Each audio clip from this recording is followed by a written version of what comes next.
Test drive the Mazda and discover the astonishing difference in Mazda's rotary engine world. Experience the future today at Jerry Freeman Mazda in Dallas.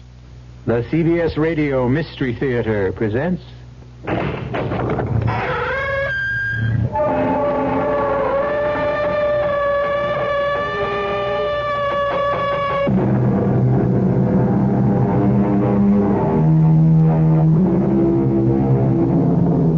Come in. Welcome. I'm E.G. Marshall. Welcome to a world of terror.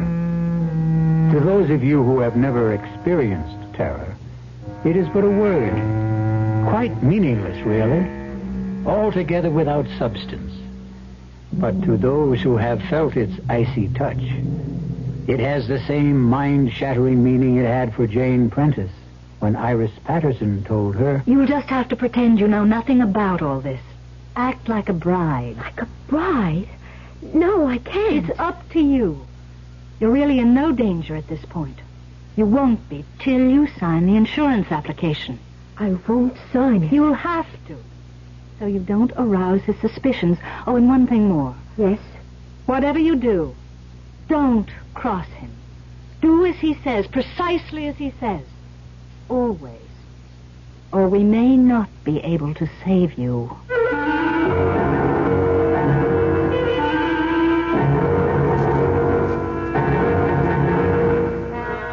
Our mystery drama, Journey into Terror, was written especially for the Mystery Theater by George Lothar and stars Roy Thinnis and Lynn Loring. It is sponsored in part by Buick Motor Division and Anheuser-Busch Incorporated, brewers of Budweiser. I'll be back shortly with Act One. Say, do you know what happens this time of year? The swallows come back to Capistrano. Nope. The buzzards come back to Hinkley Ridge, Ohio. No. Bulldogs all over the world begin to shed. Not even close. Oh. This, my friend, is the time of year when you can get a super little deal on the practical but elegant Buick Apollo. And just between you and me, it may very well be the best chance you'll ever have to buy a Buick. I could have sworn this was Buzzard Day in Hinkley. This can make your blood pressure go up. And Madame wish? Oh, I'd like pate to start, I think. Oui, Madame. And vichyssoise. Darling. Chateaubriand, yes, and petit pois. Darling. Yes, dear. I forgot my wallet. What, again? Oh, monsieur. Yes, your blood pressure can go up, but usually it will come back down again. If it doesn't, you may have hypertension. But hypertension can be controlled. Your Heart Association advises you to see your doctor regularly. Gotcha. Now that you got rid of the mosquito, Darn mosquito really bit me. here's how to get rid of the stinging pain and itch. How? With Camphofenique. That awful itch is caused by fluid mosquitoes inject under your skin. The penetrating action of Camphofenique gets to the cause to stop the itch. Protects against infection from scratching, too. That Camphofenique really works. Camphofenique relieves the sting and stops the itch instantly. Camphofenique.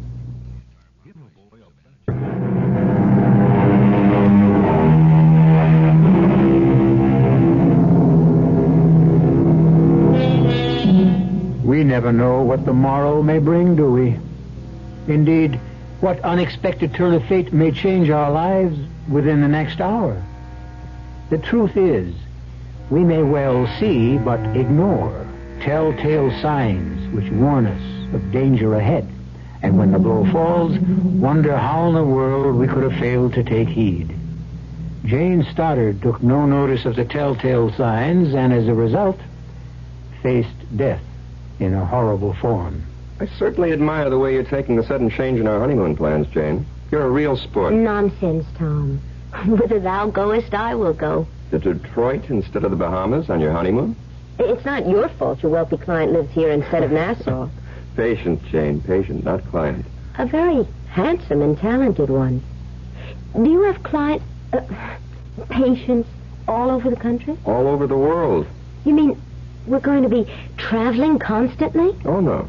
My practice is mainly in New York, but now and again I'm called into consultation. We'll have fun, sweetheart. You'll see. And now I'd better get a move on, or my patient will find himself another doctor. Will you be long? No, a few hours. Why don't you get out of this hotel and do some shopping?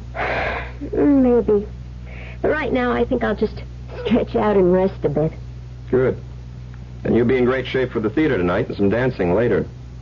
See you in a few hours, sweetheart. Darling. Bye now. Bye, dearest.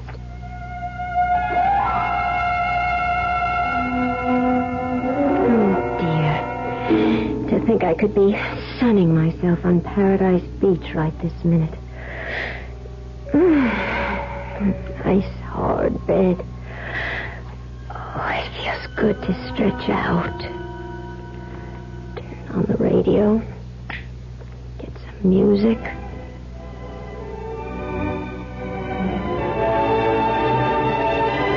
Oh, that's nice. We interrupt for a special bulletin. The body of a woman, a newly married bride, was found less than an hour ago in her palatial Shaker Heights home. According to the police, she had been tortured, then strangled with one of her own stockings. The coroner has established the time of death as having occurred about 48 hours ago. Fine honeymoon. We're in a hotel room listening to the latest murder report. Yes? Mrs. Stoddard. Mrs. Thomas Stoddard? Yes? I'm calling from the lobby, Mrs. Stoddard. You don't know me, but my name is Iris Patterson. I know you're alone at the moment. I saw your husband leave the hotel just a few minutes ago. What is it you want? I want to come up and talk with you. About what? It's an urgent matter, Mrs. Stoddard. In fact, and please don't be upset now. It's a matter of life and death. Life and death? Whose? Yours, I'm afraid.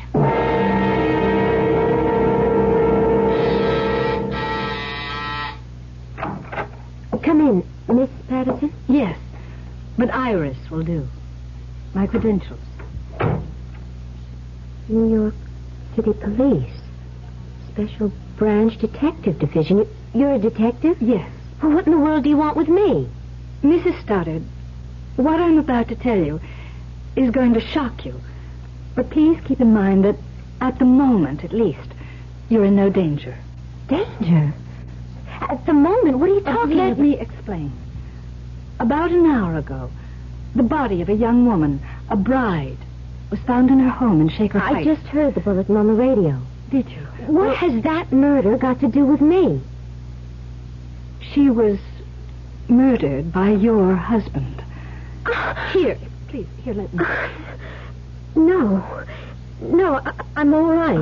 I thought for a moment you were going to faint. So did I, frankly, but I'm all right. Surely you've made some sort of mistake. No, I'm afraid not. But you must have. Tom, my husband can't possibly be a murderer.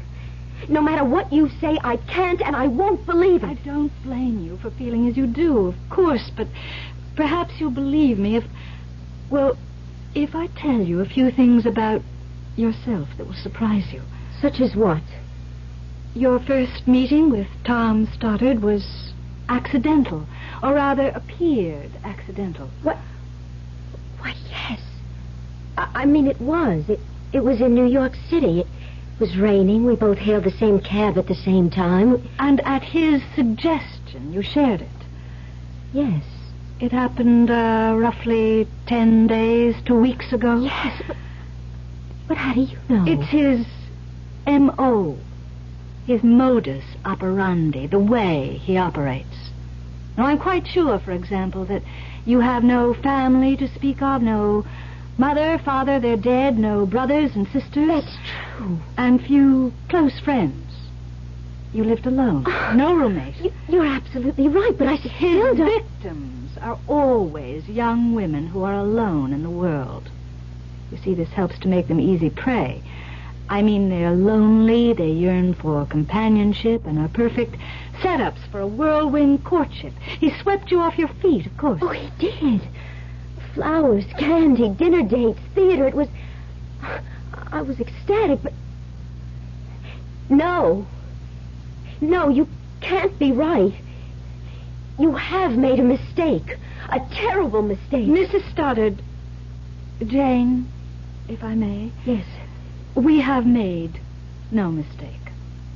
For example, what about the insurance policy? What insurance policy? Hasn't he mentioned insurance to you? No. He will.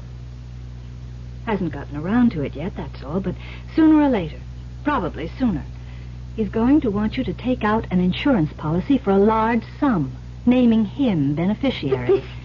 It's unbelievable, incredible. It is true, nevertheless. If it is, if Tom is a murderer, if he did kill that bride in Shaker Heights... And a few others. Then why don't you simply arrest him? Because we don't have enough evidence. He's extremely clever. And so far, we've been totally unable to nail him with the goods. That, Jane, is where you come in. What do you mean? We want you to help us nail him with the goods. Me? You could be. The chances you are his next victim. Now, if you consent to work with us, follow our instructions, we can set a trap for him. With me as the bait? Yes. No.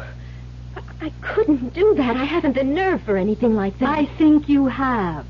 And just remember, you're in no danger at the moment. You won't be until you sign your name to an insurance policy. But, look, wait a minute. There's one thing I don't understand. What? Tom wasn't married to that young bride in Shaker Heights, was he? No. Well? He marries his brides for money. Kills others for killing. Oh, good Lord. Now, if you'll help us, just work along with us, follow our instructions, you'll have a better chance of saving yourself than if you don't. What do you want me to do? For the time being, nothing. Except to... well, just act like a bride. In other words, do nothing to arouse his suspicions. I can't do it. I just can't. It's up to you, Jane. Of course. Now, if you feel you can't, well, you can't. But as I said, you're in no real danger now, and you won't be until he brings up that little matter of insurance. Jane, you can do it. You must. All right. Good girl. Now, one thing more. Yes? He doesn't remain long in one place. He kills and runs, you might say. Now, he'll probably suggest leaving Detroit and going somewhere else. If he does, and we're positive he will, go along with him. Don't cross him. Don't ever cross him. One false move could mean sudden death, Jane. Sudden and agonizing death.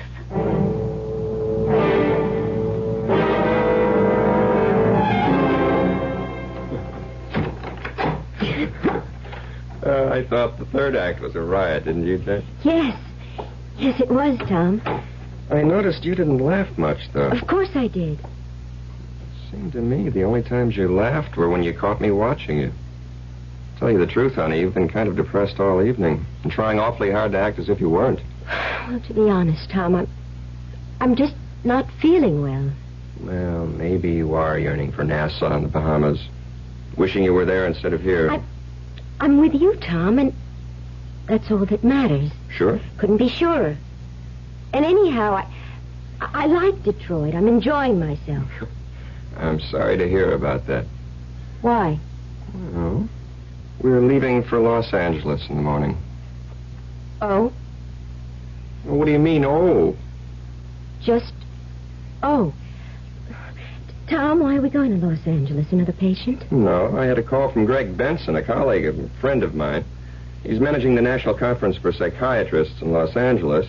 Our head speaker was taken ill, and he can't appear tomorrow evening, and Greg asked if I'd fill in. Oh, well, that's fine, just fine. You're not upset? I said it before, and I'll say it again. Whither thou goest, there go I. And what say we head for bed? Bed? Yeah, bed. You know, that thing you lie on, close your eyes, and go to sleep? I'm not really sleepy. If I go to bed now, I'll just toss and turn all night long. Okay, then. Suppose we sit and talk about our future together. What's to talk about? Oh, redecorating our new apartment. You said you wanted to. How much money you'll need for the household expenses. Oh, and insurance. Insurance? Naturally, I'm going to make you beneficiary of all my life policies. In fact, that's already in the works. Ed Kearns, my agent, is handling it. And he suggested, and I agree, that we ought to take a policy in your name, making me beneficiary. $100,000. Seems a lot of money. Well, I suppose it is. But let's say you're worth it. I mean, what is it? What? You went white as a ghost. Say, you are off your feed. Come on over here. Let me put my arms around you and hold you. Yeah, that's better, isn't it? Yes. Happy? Yes. You better be. Because you're in real trouble if you're not. Trouble? Sure. Happy or not, you're stuck with me. Till death do us part.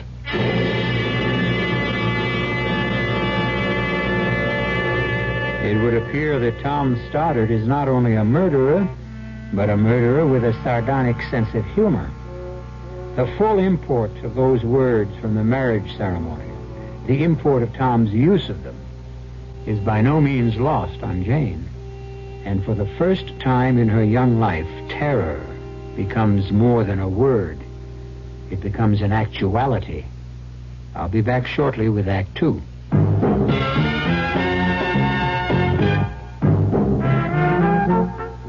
Some beer drinkers have funny ideas about beer. They think beer improves with age, like wine. Well, find a brewmaster, though. You'll find a beer drinker who knows better. The Budweiser brewmaster says it all depends on how beer is aged. Just letting beer sit in lagering tanks makes it older, not necessarily better. That even goes for keeping a case around the house for a couple of months. But there is one kind of aging that's good for beer, the Budweiser kind, beechwood aging.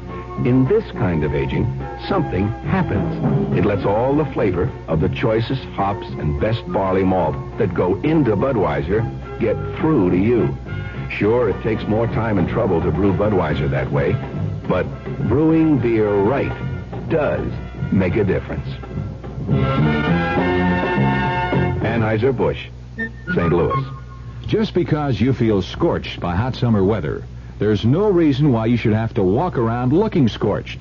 But a lot of irons that are good at removing wrinkles also do a good job of tattooing your clothes with brown spots.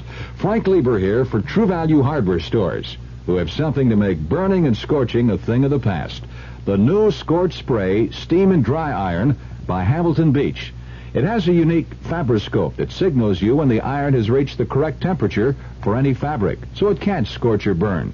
It sprinkles on any setting, so you can remove those deep-down wrinkles easily.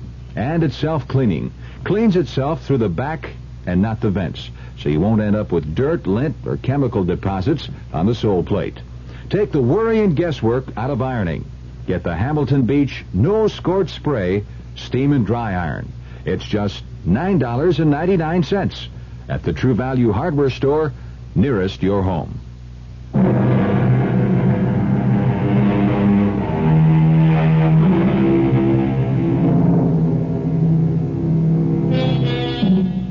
Young and pretty Jane Stoddard has taken the first steps on a journey of terror as she realizes she has married a murderer, a man who tortures and strangles brides for money and for thrills.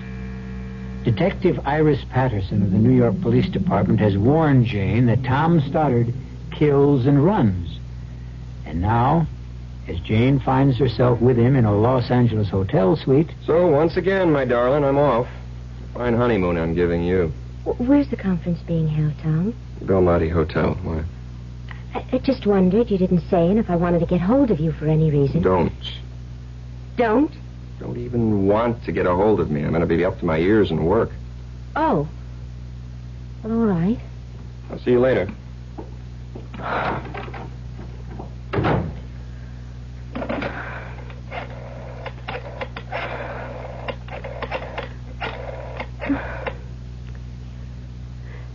Belmonte Hotel? I wonder if you would tell me, please, in what room the National Conference of Psychiatrists is being held. What? Would you repeat that? There is no conference of psychiatrists being held at the Belmonte? Yes. Thank you. That's what I thought you said. Oh, Jane, girl, police or no police, you're getting out of this hotel and out of Tom Stoddard's life right now. Yes? Jane. Iris. Detective Iris Patterson? Yes? Jane, I'd like you to get a taxi and meet me at the Santa Monica Pier. Santa Monica Pier? We think Stoddard may be getting suspicious. I've got to talk to you, and I'd like to do it where there's no chance of his discovering us. So if you could meet me... Iris, I'm sorry, but I'm not meeting you at Santa Monica Pier or anywhere else. That means you've changed your mind. I was packing when you phoned. I'm getting out of here. And going where? Back to New York. Don't do that, Jane. Why not? Because he'll follow you. Wherever you go, from here on, he's going to follow you because... Listen, Jane, there's a lot you don't understand, and I ought to explain. You can't run away from Stoddard. If you try, you'll be sealing your own death warrant. Jane, please, for your own safety, meet me at Santa Monica Pier. If you still want out after that, okay. All right. I'll meet you.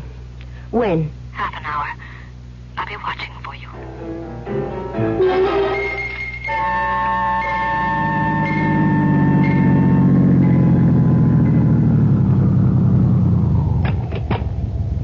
Keep the change, driver. Jane! Jane, over here! Here, Jane! Hello, Iris. Oh, we're safe enough here, I think. Would you like something to drink, to eat? Iris, I've been followed. Someone has been shadowing me since I left the hotel. Of course. That man in the car over there... What do you mean, of course? You're under strict guard. The man in that car is a Los Angeles detective. Oh, I'd forgotten I was being held under surveillance. Oh, well, you feel safer. Much. Well, you're half an hour late, though. What happened? Iris, I'm sorry, but... Wait, you won't believe this. I couldn't find the pantyhose that go with this dress. I hunted high and low, and What's the matter? Nothing. Nothing. Iris, there is something. The second I mentioned pantyhose, you got a funny look on your face. Okay. I wanted to keep it from you. No sense alarming you unnecessarily. Jane, there's been another murder. Here in L.A. A bride strangled with a pair of pantyhose after being tortured. No. Iris, that does it. I'm getting as far from Tom Stoddard as I can. Jane, another girl who married Tom Stoddard became afraid of him, left him, and tried to hide from him, and... Well, it took him 2 years to find her and kill her. But he found her and he killed her. No! The simple truth is your safety lies in our arresting Stoddard with enough evidence to put him behind bars for life. Now tell me, Jane, has he mentioned that insurance policy yet? Yes. Last night in Detroit. He wants to take out a $100,000 policy on my life with him as beneficiary. You didn't sign anything, an application for the insurance? No. Well, then you have nothing to worry about. Until he asks to sign, you're relatively safe. Relatively. Don't worry. Safe enough. Iris, what did you want to talk about? Well, the next step is getting started with the goods. By this time tomorrow, unless we miss our guests, you'll be in Miami, Florida. What? Where... Now, look, I'm going to lay this on the line, Jane, and I want you to understand clearly what you're in for. Where we want to catch Stoddard in the act. The act of murder. Of murdering you. To be precise, the act of attempting to murder you. He won't succeed, of course, because you'll be surrounded by police. Of course. I mean it. Now, the reason we feel sure he'll be heading for Miami, probably tomorrow, is because that's where the original murder took place. The original murder? Yes, here's the story.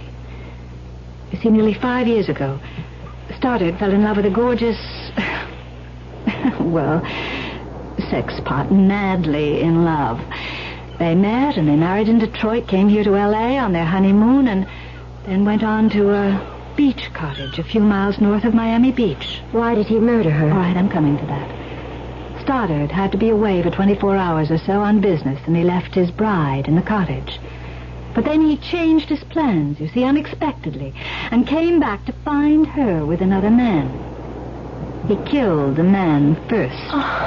And he spent hours torturing his bride before he killed her. I don't get this. If he killed this woman in Miami, and you know he did, how come he's still free? How come he's not in prison? He was, for more than 3 years. He got off with a reduced sentence on a plea of temporary insanity. I see. Only as we see it, and have every reason to believe, he's still insane. You really mean it when you say if I try to go somewhere he can't find me, he'd still find me? He'd still hound you until he does find you, yes. Then I had no choice, have I? I don't think so. All right, Iris. I'll go along. What else can I do?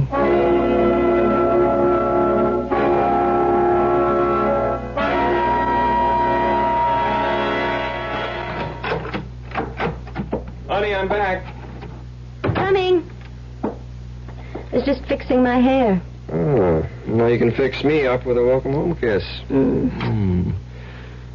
Well, what did you do with yourself while I was at the conference today? Oh, this and that. I went for a walk, some shopping, sat by the pool. Didn't swim? Too chilly. Tom, how did things go at the conference? Oh, fine. Just fine. Don't you believe me? Of course. Why the funny look? Funny look? No funny look. Oh, yes. You looked, well, I don't know, funny. I don't know what you're talking about. Well, to be plain about it, honey, I kind of get the feeling you don't trust me or something. Tom, you're being perfectly ridiculous. No, I don't think so, Jane. Either you're hiding something from me or you're very upset about something. Now, which is it? Well, what is it? Nothing. Honestly, Tom, nothing. Jane, there is something. Now, what is it? Let's have it. Tom, really. Jane, I'm no fool. I know when something's wrong, and something is wrong. Now, what is it? You what? I did want to get in touch with you today. I felt just so awfully lonely, Tom, and I phoned you at the Belmonte Hotel. What'd you phone me there for? To get in touch with you. What else? I wasn't there. What would I have been doing there? You said you were going to the National Conference of Psychiatrists, didn't you? I did. And you said it was being held at the Belmonte, didn't you? No, I didn't. How could I when it was being held at the Beverly Towers? You said the Belmonte. I said the Beverly Towers. Did you try there? Of course not. No, of course not. Well, why should you if you misunderstood what I said this morning? You know what? I think you're fed up with this whole so-called honeymoon, which so far hasn't been any kind of a honeymoon at all. No, Yes, I think so. Now I've got another surprise for you, and this time a pleasant one. You want to hear it? Of course. Well, for the next week, well, the next 3 or 4 days anyhow, I'm declaring a holiday. A patient of mine owns one of the prettiest beach houses you've ever seen, and he's offered it to me any time I want it. Well, he isn't there, of course. And he isn't. And that's where I'm taking you tomorrow, for the duration of our honeymoon. Where is it? It's just north of Miami Beach. And this time tomorrow, you're going to be there. Oh, we haven't been here even a full day. And I've never seen Los Angeles before. We'll come back another time. But we're here now. Oh, Tom, there's so many things I want to do. Visit the movie studios, Disneyland. We could run down to Capistrano. Jane, please. I don't want to argue about this. I mean, frankly, I don't understand your attitude. Here, finally, I can take you to a really beautiful honeymoon spot, and you don't want to go. I don't get it. It's just that... It doesn't matter. We'll go. Of course we will. Unless... You haven't some other reason for not wanting to go, have you? Other reason? Other than wanting to stay in Los Angeles. Why, no. What other reason could I have? That's what I asked you. There's nothing wrong, is there? No, Tom, of course not. You sure? Tom, you're hurting my arm. Well, I'm sorry, honey. I'm sorry. I wouldn't hurt you for the world. Kill you, maybe, but not hurt you. Kill me? Oscar Wilde, I think, said, each man kills the thing he loves. And if that's so, considering how much I love you, sweetheart, you haven't long to live.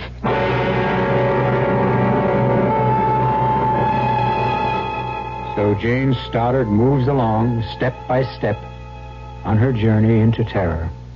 And obviously the end of that journey will be the beach house just outside Miami Beach, Florida. Trapped, caught, and helpless in a web of circumstances beyond her control, Jane has no choice but to continue the journey to certain death. I'll return shortly with Act 3. Excuse me, sir, but do you know what happens this time of year? Right on, pal. I happen to know that right about now a freak blizzard falls on Dumont, New Jersey, and they're snowed in for the rest of the summer. Happens every year. Nope. You see, what happens this time of year is that you can get a particularly good deal on what is perhaps the most luxurious mid-size car on the market, the mid-size Buick Century Regal. Well, what good's a car when you're hopelessly snowed in? Well, that's a point. Spruce and maple trees give us the violin.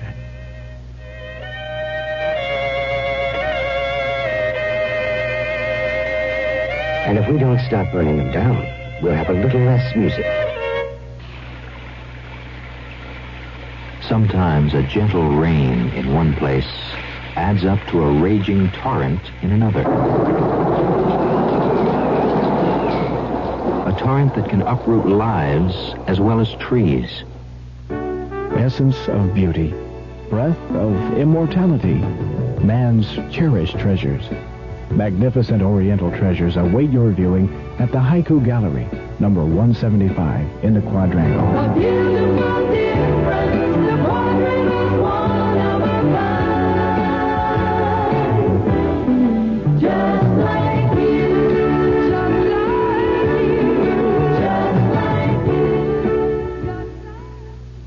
What do you tell a husband who comes home and says, I just don't know about a vacation this year?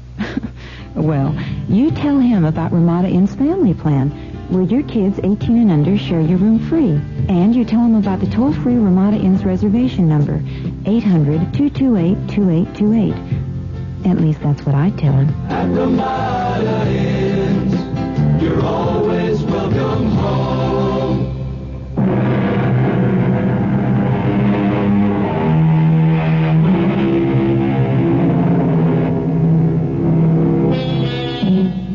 How strange, how inexplicable are the workings of fate. How curious, too, that the fearful things that happen to others we never consider may happen to us. Could we, any of us, ever find ourselves married to a murderer, as Jane finds herself married to Tom Stoddard? Seems hardly likely. Might we one day realize we are headed for sudden death and powerless to prevent the inevitable? Scarcely possible. Well, Jane once thought so too, if she thought about it at all. But now, with a murderous husband at her side, she flies toward Miami Beach, Florida, and death. Jane? Sweetheart, what is it? What, Tom? I don't... You seem so tense. No, nervous maybe. Flying always scares me a little. Well, soon landing in Miami, so relax. I'll try. Oh, Kearns, my insurance man, sent me that application in L.A. I got it right here. Application? You know, the insurance policy I'm taking out on your life. Now, here's a pen. You can sign it now. Now, shoot it back to Kearns from Miami Beach. Well, sign it, honey. Yes, of course. Good. That takes care of that. Oh, mind if I settle back and catch 40 winks? Of course not. I'm going up to the ladies' room. Okay.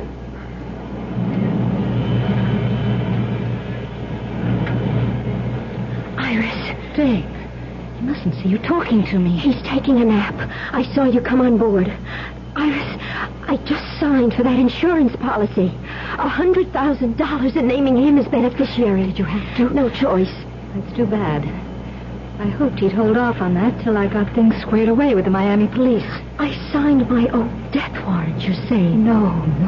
It's not as bad as that. Now, the second we land, you'll be under close surveillance, and so will he.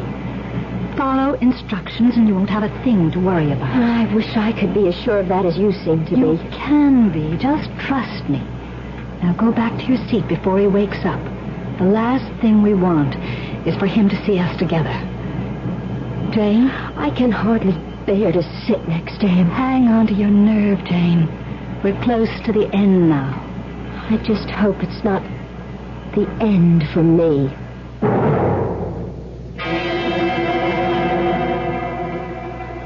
Well, what did I tell you? Beautiful, isn't it? Yes, only it does seem rather isolated, Tom. It is. That's one of the things that make it perfect for a honeymoon. That and the beach and the water out there. What more could a bride want? Except, of course, her husband. Tom, please. Jane, what? I'm just not in the mood at the moment, that's all. Well, I was feeling guilty about going off in the boat to fish for a few hours. But since you obviously don't love me anymore... Of course I love you. Of course you do. And I can't blame you for being a bit out of sorts. All this traveling. I've hardly given you a chance to settle down. Well, okay. I'm off to do some fishing. You can be alone for a few hours. Give you a chance to relax. Let's have a kiss for good luck. Okay, be back for dinner. Fish dinner, I hope.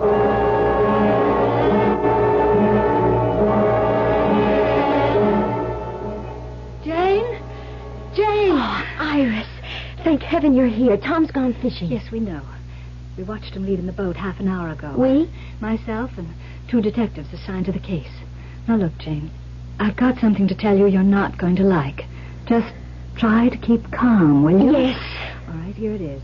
We're quite sure, Detectives Allen and Barney and I, that Stoddard will attempt to kill you tonight. Why tonight? It's the anniversary of the night he murdered his first wife and her lover in this cottage. No. Don't look so frightened, Jane. In a way, you ought to feel relieved. After tonight, it'll all be over. For me, maybe. Not a chance. I said we're sure he'll attempt to murder you. But we're also sure he'll fail. How can you be so sure? Oh, well, we just are. You're evading me, Iris. What makes you sure? I didn't want to make things harder for you, Jane, but, well, there's the torture. Torture? Yes. Are you telling me you're going to let him torture me before you move in? I'm not telling you anything of the sort. What I'm saying is that we've got to let him make the first move. We've got to have the evidence to convict him. And that brings me to the next step. Yes? Now, we're going to have to bug this cottage.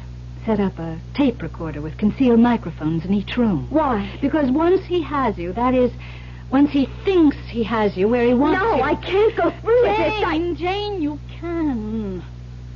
Now, please trust me.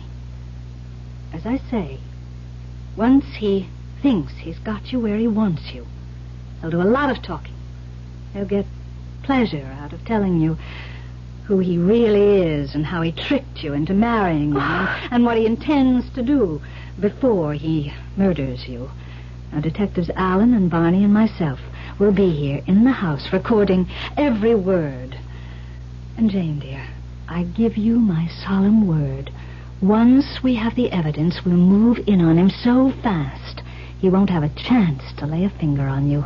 I hope you're right. Now, one more thing before I go. Here's a sleeping powder. You always have cocktails before dinner. Now, slip this powder into his cocktail tonight. Put him to sleep? What on earth for? So we can bug the place. He'll only sleep for an hour or so. It's a light dose. But he's out fishing. Can't you do what you have to do now? No, it's too risky. Everything has to be concealed carefully. And we can't chance him coming back unexpectedly.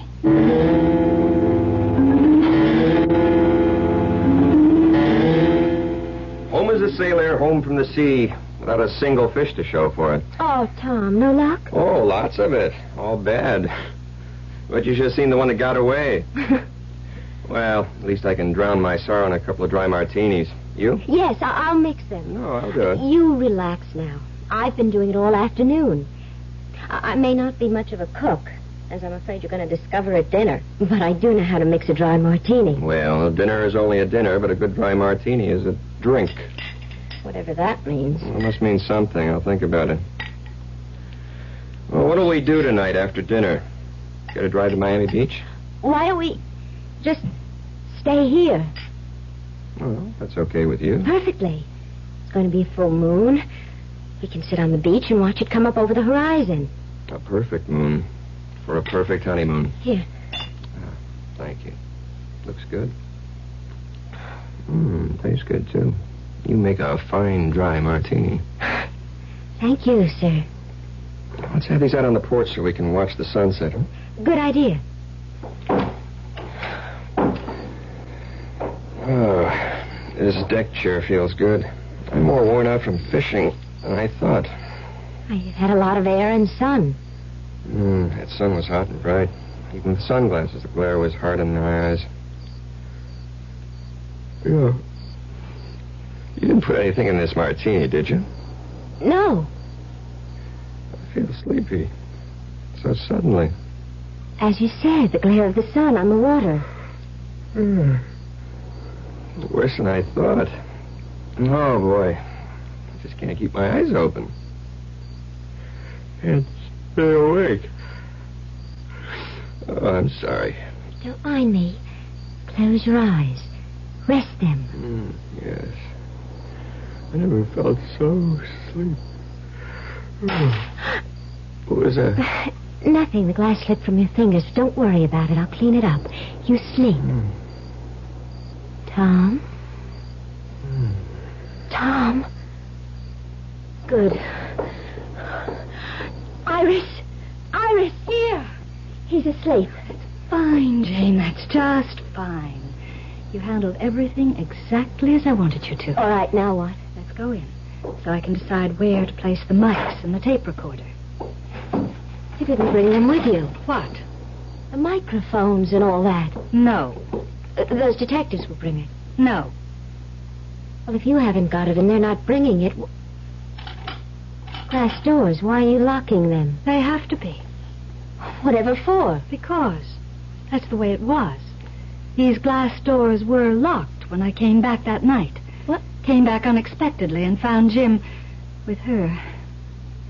Iris, what are you saying? I told you. That day on Santa Monica Pier, I was supposed to be away for a day or so, but then changed my mind and came back that night and found them together.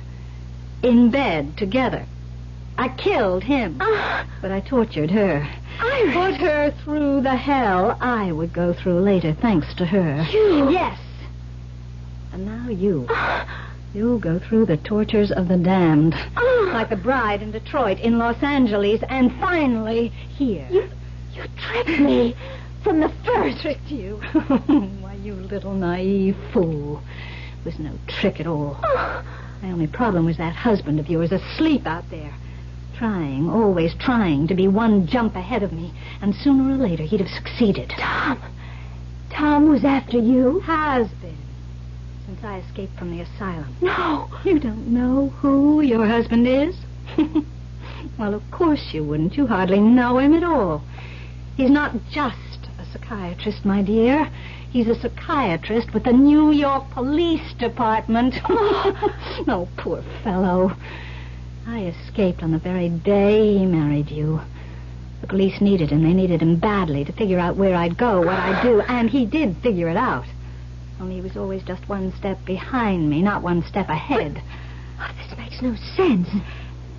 The day I met you on the Santa Monica Pier, I was followed. I was. The man in the car following me, you said he was a detective working with you. With your husband, silly. No. Not me. Yes, you were being guarded, tailed everywhere you went. But not by me, by your husband. Why didn't they catch you? You and I sat there on the pier. That man in the car couldn't do a thing without endangering your life because I had this. And could have plunged it into you the minute he made a move. A knife. Long enough to reach your heart.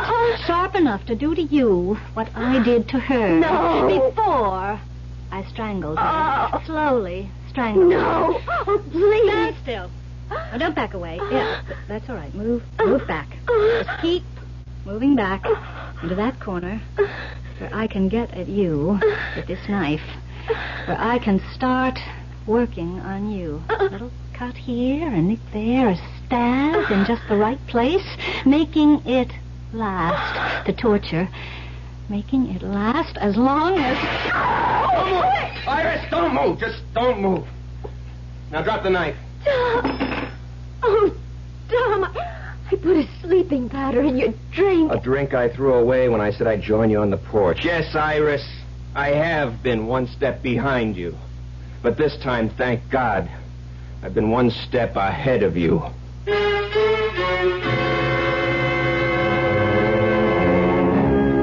I seem to remember saying that our lives are fraught with the unexpected.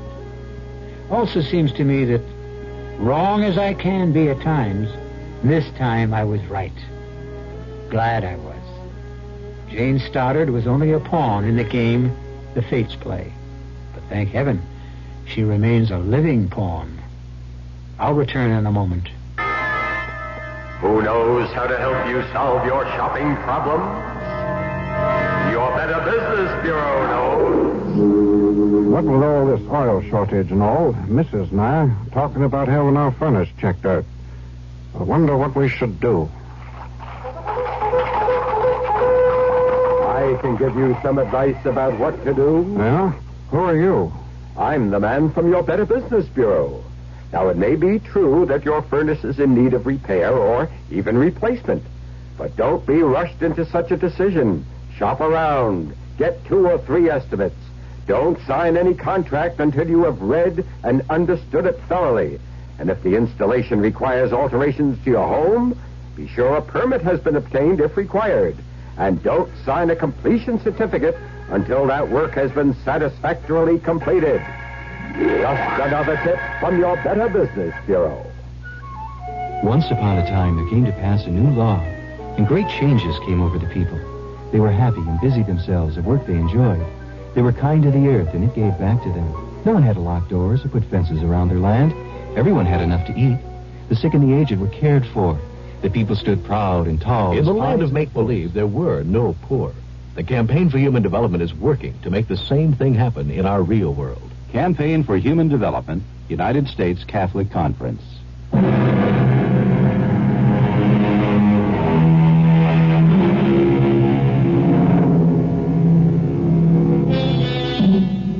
Iris is once again safe behind institutional walls. You'll be happy to know. As for Jane and Tom Stoddard, they're on a second honeymoon. Or maybe I ought to say the first. The other one doesn't count. Our cast included Lynn Loring, Roy Finnis, and Carol Teitel. The entire production was under the direction of Himan Brown. Now, a preview of our next tale. I'm not with the police, I swear it. Why all the questions, huh? Why all the nosing around? Ow, you're hurting me. Take it easy. I don't want no trouble in here. Be something. She's got to be. Bess told her I do business in your place, and now she shows up here the next morning. Don't that sound fishy to you? Well, it's funny. Come on, baby.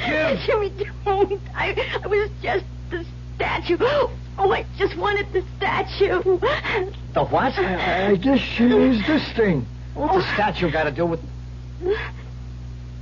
Wait a minute. Wait. You're right, Wormer. She's not a cop.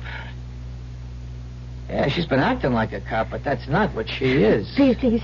Oh, please let me go. I didn't mean any harm. Please let me go. No, Please. Sugar, you're not a cop at all. What you are is a nun. Radio Mystery Theater was sponsored in part by Anheuser-Busch Incorporated, Brewers of Budweiser, and Buick Motor Division. This is E.G. Marshall inviting you to return to our Mystery Theater for another adventure in the macabre. Until next time, pleasant dreams.